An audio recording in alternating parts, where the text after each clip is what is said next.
This video is brought to you by the Wonderful 101, exclusively on Wii U. Hello IGN, I'm Keza McDonald. I'm here at Tokyo Game Show 2013 with Jose Otero. Hey guys, what's up? You might be able to see behind us, like, Hideo Kojima's up there having a little chat about Metal Gear Solid 5 The Phantom Pain. We just saw the demo for Ground Zeroes. Yep, that's right. So the difference this time is that we saw it running on next-gen hardware. That's right. Like it was at PS4 specs. And they showed a lot more than they've shown before.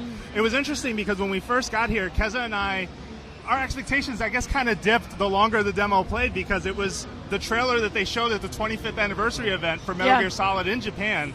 But then something different happened. Yeah, but we got basically a whole mission walkthrough from Ground Zeroes, which is like the prologue to Metal Gear Solid 5. That's right. As far as I understand it. So we saw a lot of like really Splinter Cell-esque elements actually creeping their way into the Metal Gear Solid gameplay like mechanics. We saw marking guards from afar using binoculars and using a searchlight.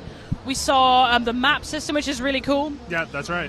We saw a few interesting looking things. Now, whenever you're spotted, now the game goes into slow motion. Yeah, which is weird. Yeah, that was strange. And Snake has like a last chance to kind of slowly turn around and shoot the guy in the head. It's very different. You can definitely tell that they are taking a lot of consideration into making stealth easier. Marking enemies is something that makes a lot of sense because if you notice, there was not a lot going on the UI front, right? It's very clean. Yeah. But when you tag a soldier, you'll see like a triangle over his head and have a way to at least keep track of him if he's behind an object or if he's doing something else. I think it's very smart to look at what Splinter Cell is doing.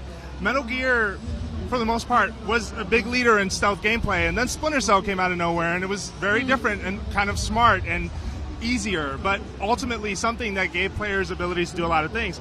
In Kojima's games, to be fair, he plays with a lot of systems. For example, Metal Gear Solid 3 had a way to get rid of people's food rations, so they're walking around starving, and that would affect the soldiers in a certain way. So I'm excited to see him marry the Splinter Cell elements with the Metal Gear elements that he's been putting in every game. It's very interesting. Like when he rescued that POW. Yeah.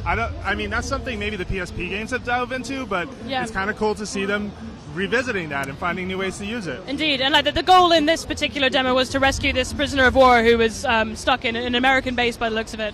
Yeah. And we also saw him drive a car. Yeah. That was cool to see. It's cool to see Snake driving a car.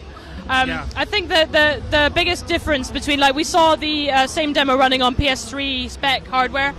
The biggest difference there was the level of detail in like the ground. Yeah. And like it was raining and like everything looked slick. Yep. And you could see like the raindrops bouncing off individual things. Yeah. The frame rate was, I wouldn't say it was 60. No, yeah. Nowhere near. There was a hiccup here or there too, but ultimately it was very smooth. Firm. I mean, it's visually hugely impressive. You can always rely on Metal Gear Solid 2 to lead the way, technically. So with the new generation, I think Metal Gear Solid 5 is going to be a landmark in terms of how visually impressive it is. I'm a little worried about this, like you're spotted and everything slows down a bit. I feel like one of the better aspects of Metal Gear is that you had to kind of deal with the situation right there. And historically, that was sort of up to how good the player was.